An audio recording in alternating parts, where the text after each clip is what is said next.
10. El sector público y el gobierno en los negocios. La gente tiende a caer en costumbres y rutinas no cuestionadas, especialmente en el ámbito del gobierno. En el mercado, en la sociedad en general, esperamos y nos adaptamos enseguida al cambio, a las interminables maravillas y mejoras de nuestra civilización.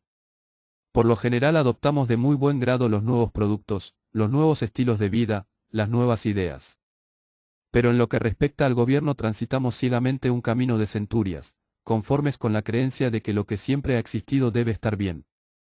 Sobre todo en los Estados Unidos, y en otros lugares, el gobierno nos ha provisto, desde hace siglos y aparentemente desde tiempos inmemoriales, de ciertos servicios esenciales y necesarios, que casi todos consideran importantes: defensa, incluyendo al ejército, la policía, los poderes judicial y legislativo, bomberos, calles y rutas, agua, cloacas y recolección de residuos, correos, etc. En la mente del público, el Estado se encuentra tan identificado con su suministro, que muchos consideran que un ataque hacia su financiamiento por parte del gobierno equivale a un ataque al servicio en sí.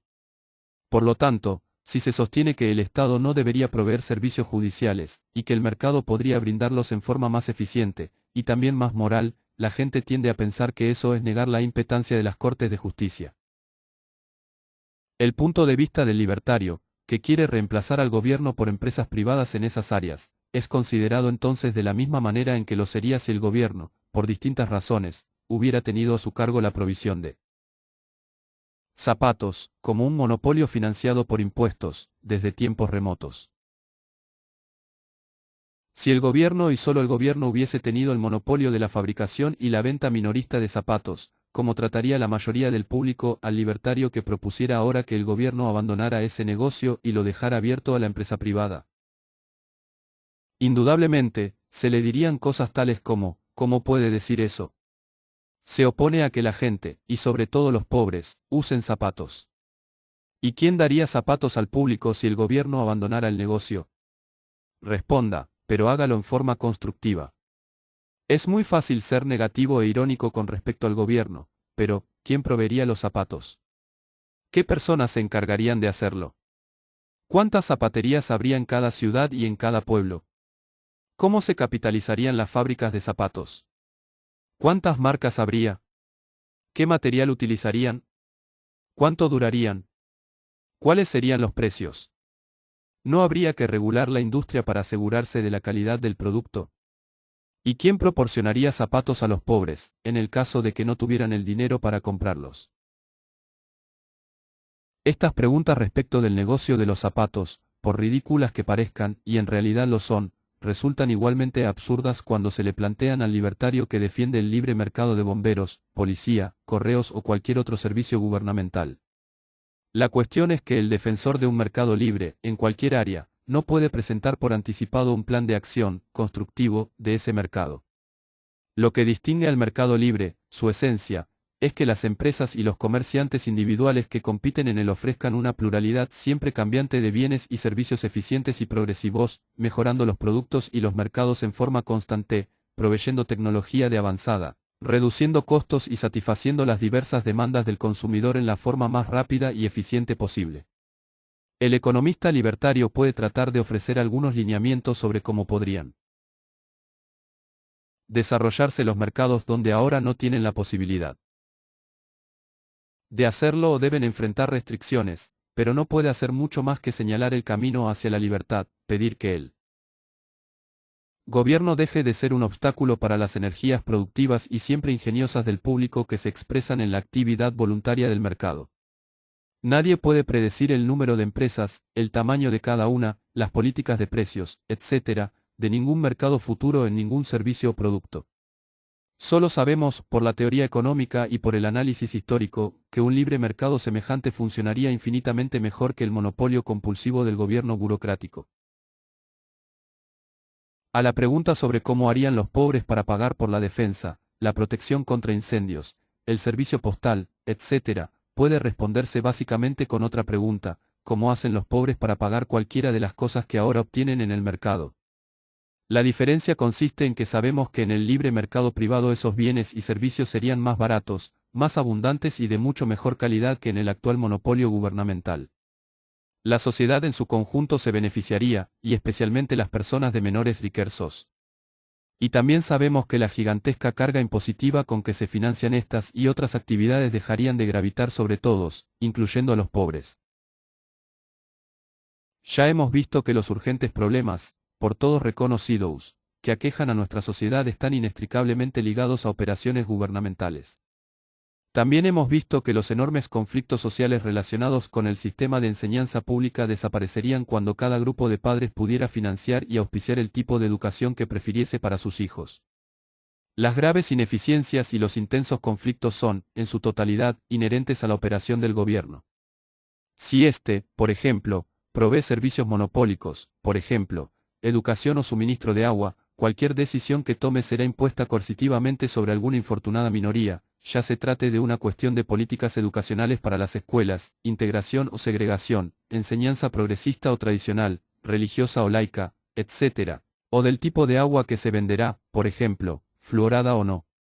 Debería resultar evidente que donde cada grupo de consumidores tiene la posibilidad de adquirir los bienes o servicios que manda, no puede haber desacuerdos como los que ahora existen. Los consumidores no discuten, por ejemplo, acerca de qué tipo de diarios se deberían imprimir, qué cultos habría que oficializar, qué libros editar, qué discos vender o qué automóviles fabricar. Todo lo que se produce en el mercado refleja la diversidad de la demanda del consumidor, como también su fuerza. En resumen, en el libre mercado el consumidor es el rey, y cualquier empresa comercial que quiera obtener ganancias y evitar pérdidas hace todo cuanto está a su alcance para servirlo con la mayor eficiencia y el menor costo posible. Nada de esto ocurre, por el contrario, en una operación gubernamental. Hay inherentemente una fractura grave e inevitable entre el servicio y el pago, o sea, entre la provisión de un servicio y el pago por recibirlo. En la oficina del gobierno el ingreso no depende, como en la empresa privada, del buen servicio al consumidor y de que éste compre sus productos a un precio superior a sus costos operativos. Allí los ingresos provienen del asedio al acosado contribuyente. Por lo tanto, su funcionamiento se torna ineficiente y sus costos se elevan, dado que las oficinas gubernamentales no necesitan preocuparse por las pérdidas o por las quiebras, pueden compensar sus pérdidas con aumentos en la tributación. Además, en lugar de halagar al consumidor para obtener su favor, se lo considera como una molestia para el gobierno, alguien que está gastando los escasos recursos que el gobierno posee.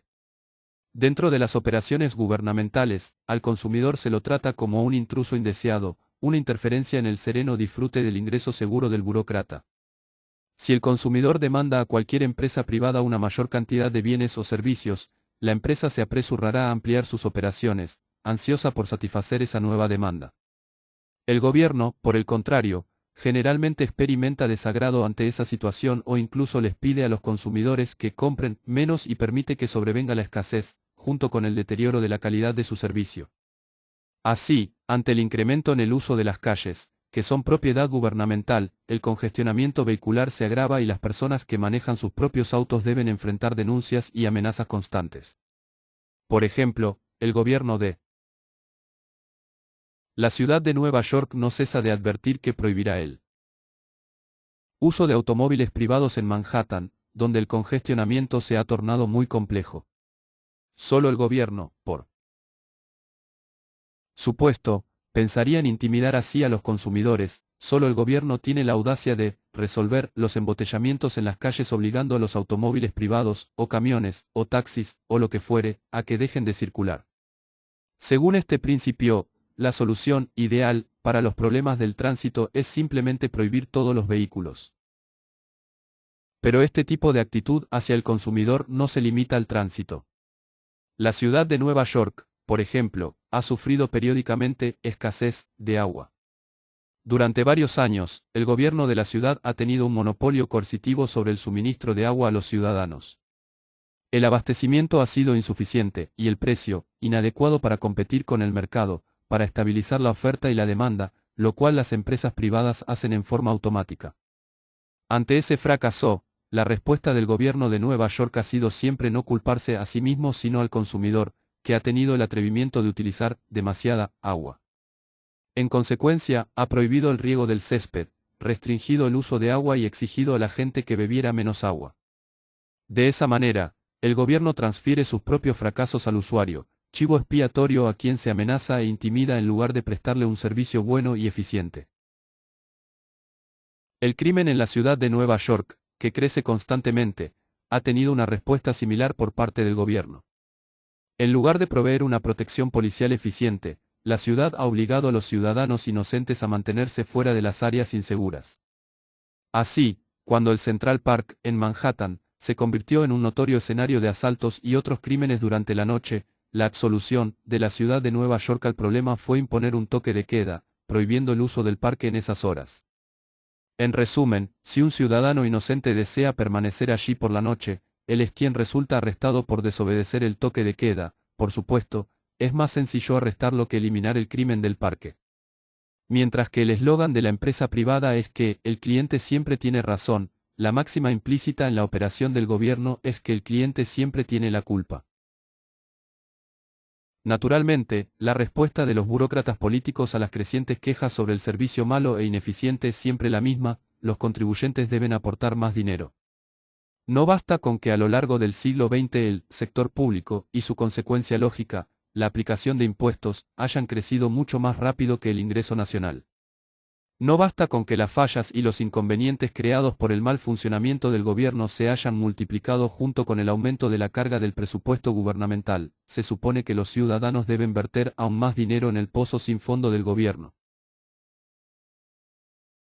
La respuesta apropiada que surge ante la exigencia política de más dinero del contribuyente es esta pregunta: ¿por qué la empresa privada no tiene estos problemas? ¿Por qué los fabricantes de equipos de audio, o fotocopiadoras, o computadoras, o lo que fuere, no tienen inconvenientes en cuanto a conseguir el capital necesario para expandir su producción?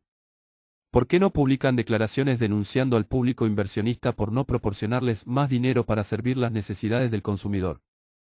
La respuesta es que los consumidores pagan por los equipos de audio, o las fotocopiadoras, o las computadoras, y que los inversionistas, en consecuencia, saben que pueden ganar dinero invirtiendo en esos negocios. En el mercado privado, a las empresas que satisfacen exitosamente al público les resulta sencillo obtener una expansión de capital. No ocurre lo mismo con las empresas ineficientes y poco exitosas, que eventualmente tienen que cerrar sus negocios. Pero el gobierno no tiene ningún mecanismo de ganancias y pérdidas para incentivar la inversión en organismos que funcionen con eficiencia y para sancionar a aquellos que son ineficientes u obsoletos impidiéndoles operar. No hay ganancias o pérdidas en las operaciones gubernamentales que induzcan a la expansión o a la contracción de sus actividades. Por ende, en el gobierno nadie invierte realmente, y no hay quien pueda asegurar que las operaciones acertadas se expandirán y que las infructuosas desaparecerán. En contraste con la empresa privada, el gobierno debe aumentar su capital, literalmente apoderándose de él por la fuerza mediante el mecanismo de la recaudación impositiva. Muchas personas, incluso algunos funcionarios gubernamentales, piensan que estos problemas solo podrían solucionarse si el gobierno fuera administrado como una empresa. El gobierno establece entonces un monopolio pseudo-corporativo, administrado por el propio gobierno, que supuestamente tiene que manejar sus asuntos sobre una base empresarial. Es lo que se ha hecho, por ejemplo, en los casos de la Oficina de Correos, ahora Servicio Postal de los Estados Unidos, y del Departamento de Tránsito de la Ciudad de Nueva York, organismo en permanente estado de caducidad y deterioro. Las corporaciones están obligadas a eliminar sus déficits crónicos y se les permite vender títulos en el mercado de acciones. Es cierto que si se hiciera de este modo los usuarios directos aliviarían de parte de la carga a la masa de contribuyentes, que incluye por igual a usuarios y no usuarios.